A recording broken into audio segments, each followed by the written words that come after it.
गिरिराज जी की कार्यक्रम।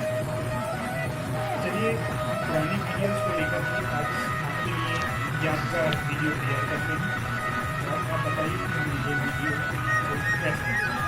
आइए चलते हैं गोवर्धन तीर्थ।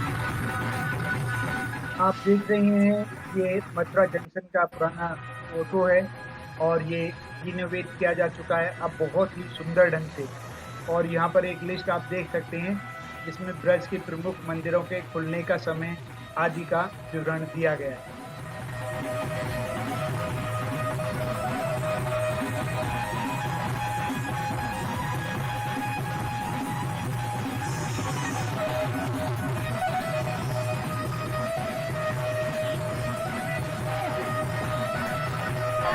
की जय, वो सच्चे दरबार की जय।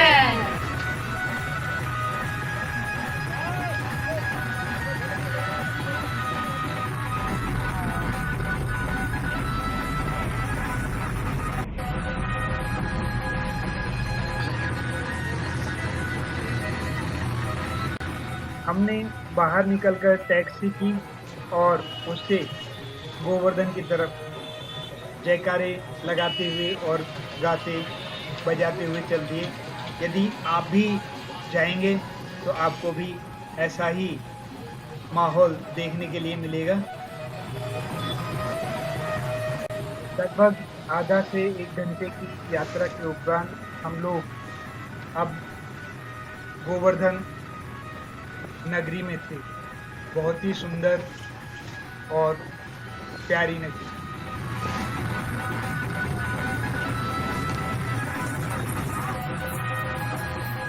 टैक्सी से उतरने के उपरांत हम लोग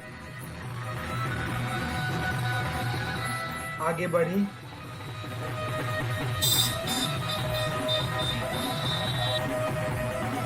आप देख रहे हैं ऋणमोचन कुंड।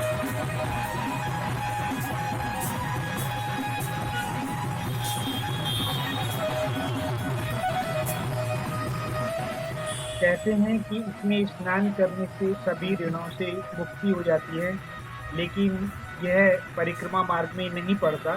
जब हम बस अड्डे से चलते हैं और दान घाटी की तरफ बढ़ते हैं तो ये रास्ते में पड़ता है और जल्दबाजी में इसमें स्नान नहीं कर पाते और हम अब गोवर्धन तीर्थ में प्रवेश कर रहे हैं। और आप देख रहे हैं ये दान घाटी मंदिर जो अभी साफ सफाई के लिए बंद है और हम इसी मंदिर से दुग्धाभिषेक के उपरांत अपनी परिक्रमा पूरी करेंगे। और हम आपसे भी कहेंगे कि आप भी जब भी परिक्रमा करें तो ऐसा ही करें।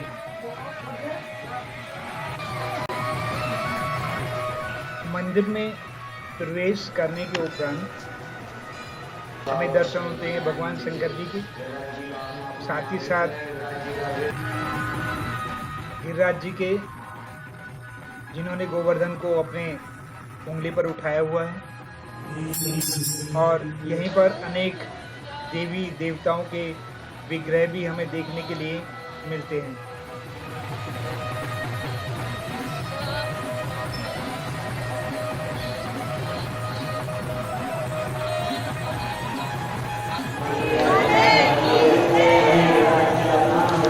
बाके बिहारी लाल की जय।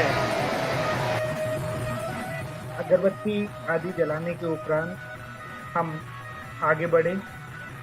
अनेक देव विग्रहों के दर्शन करते हुए हम श्री राधा कृष्ण मंदिर के दर्शन करते हैं, जिनमें हमें युगल किशोर जी के बहुत ही सुंदर दर्शन होते हैं। और आप यहाँ देख रहे हैं दुग्धाभिषेक हो रहा है। सभी लोग अपनी इच्छानुसार यहाँ पर दुग्धाभिषेक करते हैं।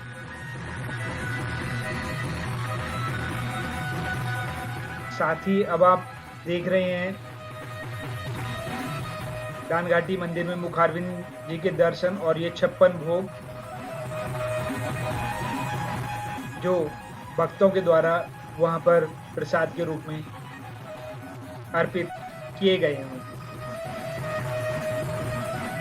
इसके उपरांत हम लोग बढ़ लिए परिक्रमा मार्ग की तरफ।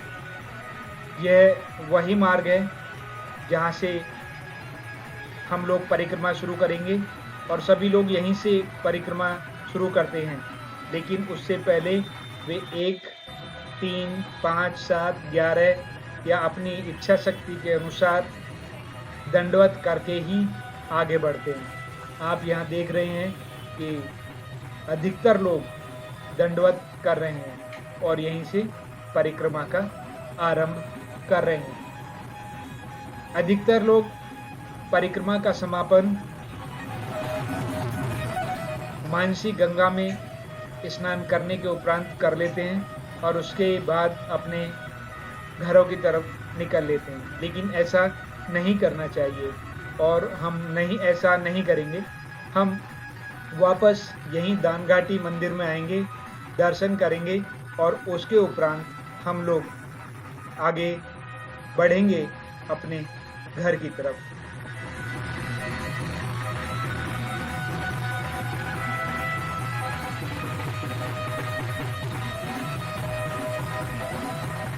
दंडवत करने में किसी को कोई परहेज नहीं होता, बस उनकी मंशा होती है कि जमीन पर लेटें और गिरिराज जी की भूमि के जो धूल कण हैं वो उनके शरीर पर लगें, इसलिए वे इस परिक्रमा को दंडवत करके प्रारंभ करते हैं। और आप इसमें देखेंगे कि परिक्रमा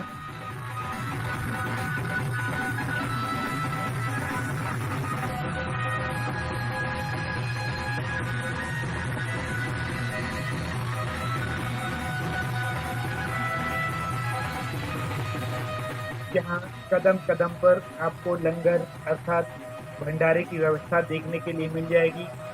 गर्मियों में तो लोग अनेक प्याऊ खोल देते हैं, आप 4 कदम नहीं चलेंगे कि वहाँ पर प्याऊ मिलेगा। लेकिन एक चीज़ का ध्यान रखें, यहाँ का पानी खारा है। क्यों खारा है, इसके बारे में हम अलग से वीडियो बनाकर बताएंगे कि ये खारा क्यों है। चलिए हम लोग अपनी परिक्रमा में आगे बढ़ रहे हैं नंगे पैर, और इन्हीं नंगे पैरों के साथ आप जो परिक्रमा करने वाले भक्त हैं उन्हें देख सकते हैं कि उन्हें कोई चिंता नहीं है कंकड़ चुभेगा या कांटा चुभेगा, लेकिन वो अपनी मस्ती में मस्त हैं और नाच गा रहे हैं।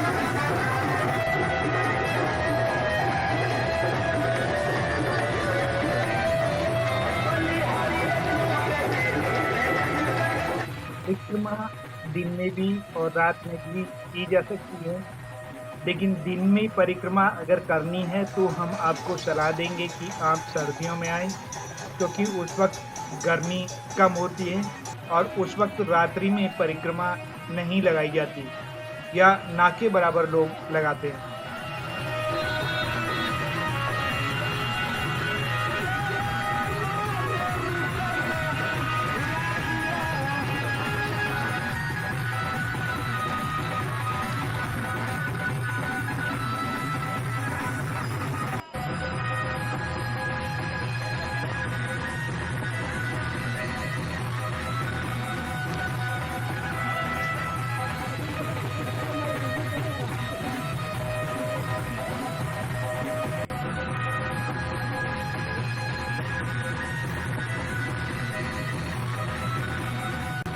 जैसा कि आप देख रहे हैं कि यहाँ काफ़ी प्रकार से अर्थात के दिन की परिक्रमा है और विकासशील कुंड आप देख रहे हैं, बहुत ही सुंदर कुंड हैं जो अब यमुना मिशन के अंतर्गत पक्के बना दिए गए।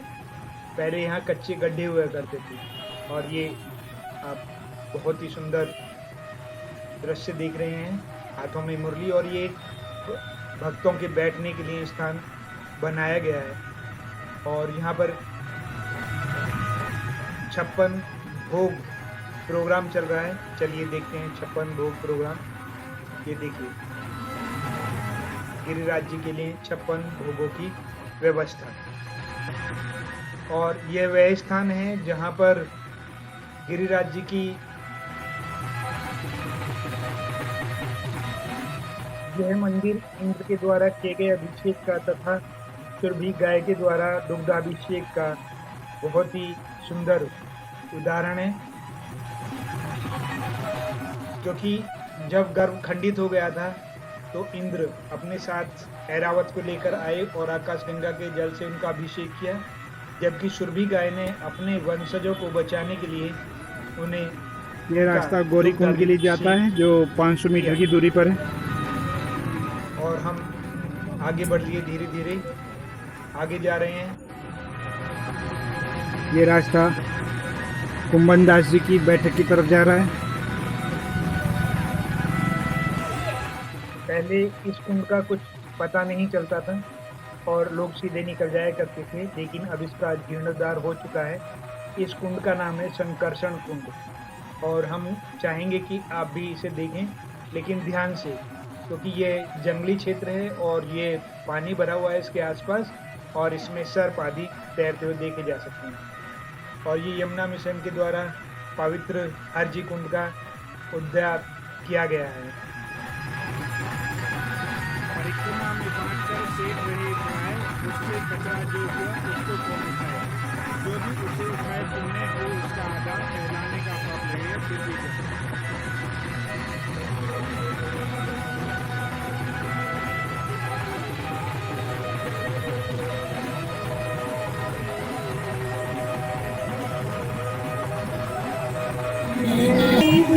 हाँ, आप कहाँ से हैं? जयपुर गए, जयपुर से आए। अच्छा, ये जो सुबह से हलवा चल रहा था। क्या सुबह से हलवा चल रहा है? हलवा, गुलाब जामुन, चीनी। अच्छा, ये जो नई मिठाई दिखाई दे रही है यहाँ पर सेवई की तरह, उसका क्या नाम? फीणी है, सकरात की मशहूर फीणी है। अच्छा, फीणी है माशाल्लाह। हमारे राजस्थान में सकरात की बनती है। अच्छा, देसी घी में बनी हुई है। सामर में बनती है। आप जो भक्त आ रहे हैं उनकी सेवा कर रहे हैं, उसके लिए आपको और आपके संगठन को बहुत बहुत धन्यवाद हमारी तरफ से। जयपुर से आए। बड़ी परिक्रमा मार्ग के 2 रास्ते हैं। एक रास्ता सड़क के द्वारा है, आप सड़क के सहारे सहारे यात्रा कर सकते हैं। दूसरा गिरिराज जी की तलहटी से होकर के गुजरता है, जो छोटा पड़ता है। लेकिन यह रास्ता आपको दिन में ही पकड़ना चाहिए, क्योंकि रात्रि के लिए यह क्षेत्र सुरक्षित नहीं है। यह एक पहाड़ी और जंगली क्षेत्र है जिसमें अनेक प्रकार के जीव जंतु मिल सकते हैं। बंदरों की तो यहाँ भरमार रहती है। अतः इस रास्ते को दिन में ही पकड़ें, रात्रि में कभी ना पकड़ें। पहली बार गिरिराज जी की शरण में कच्ची मार्ग पर, कच्चे मार्ग को छोड़कर के कच्चे मार्ग से परिक्रमा दे रहे हैं, क्योंकि यह दिन की परिक्रमा है और इसे आसानी से दिन में पूरा किया जा सकता है। और आप हमारे पीछे की तरफ गिरिराज जी के दर्शन पा रहे होंगे।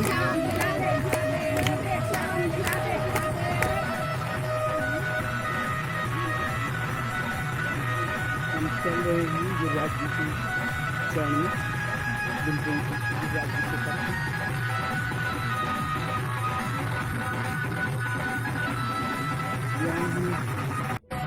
गिरिराज जी को छू नहीं सकते, ये कच्चे रास्ते से ही संभव है।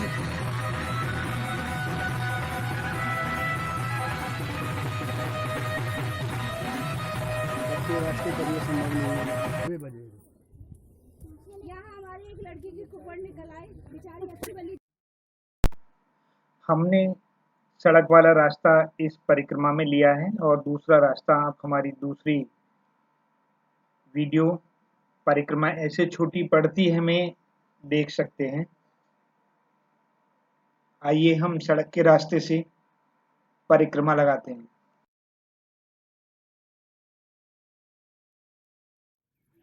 ये स्थान पूछरी का लोठा से करीब 1 किलोमीटर पहले है और यहाँ पर उत्तर प्रदेश की सीमा समाप्त होती है और हम राजस्थान की सीमा में प्रवेश करते हैं। ये जो मंदिर है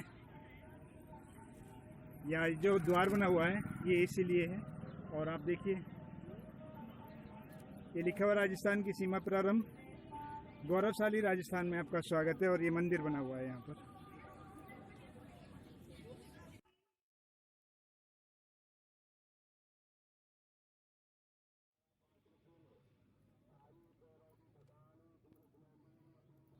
लगभग 5 किलोमीटर की दूरी तय करने के उपरांत हम लोग राजस्थान के क्षेत्र में प्रवेश करते हैं और ये राजस्थान का क्षेत्र है और यहाँ से आप गिरिराज जी को और भी अच्छे तरीके से देख पा रहे होंगे।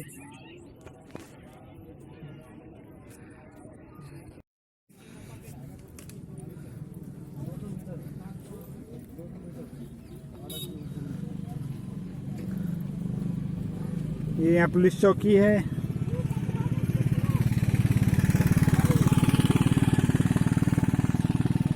और आप देख रहे हैं कोथरा गेट जो यहाँ से इस रास्ते पर लगभग 3 किलोमीटर की दूरी पर है और सैंत भी इसी रास्ते पर पड़ता है जो आगे जा कर के है। और पूछरी का लोटा यहाँ से 200 मीटर की दूरी पर है, यानी कि अब हम लोठा जी के मंदिर के बिल्कुल निकट पहुँचते जा रहे हैं। लोठा जी का मंदिर राजस्थान की सीमा में पड़ता है। और ये देखिए यहाँ पर लोगों ने ईंटों का उपयोग करके अपने लिए मकान बनाए हैं।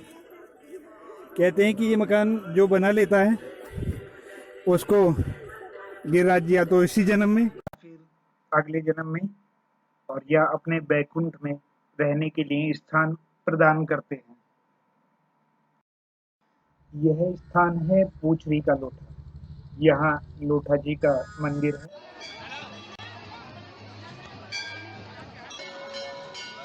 पूछरी गांव में ही लोठा जी का मंदिर स्थित है। लोठा जी भगवान श्री कृष्ण के परम मित्र थे। जब भगवान ब्रज छोड़कर जा रहे थे तो कृष्ण ने अपने मित्र लोठा जी को अपने साथ चलने को कहा, परंतु लोठा जी ने उनके साथ जाने से मना कर दिया। लोठा जी ने भगवान श्री कृष्ण से कहा कि भगवान आपको लौटना ही होगा, जब तक आप वापस ब्रज नहीं आते हैं तब तक मैं अन्न जल ग्रहण नहीं करूंगा और बिना अन्न जल के अपने प्राण त्याग दूंगा। इस पर श्री कृष्ण ने उन्हें वरदान दिया और कहा कि सखा तुम्हें कुछ नहीं होगा, तुम बिना अन्न जल के भी स्वस्थ और जीवित रहोगे।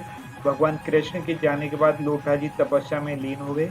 लोठा जी को यकीन था कि भगवान वापस जरूर आएंगे। भक्तों को ऐसा विश्वास है कि लोठा जी आज भी बिना खाए पिए तपस्या में लीन हैं और भगवान उनसे मिलने यहाँ आते रहते हैं।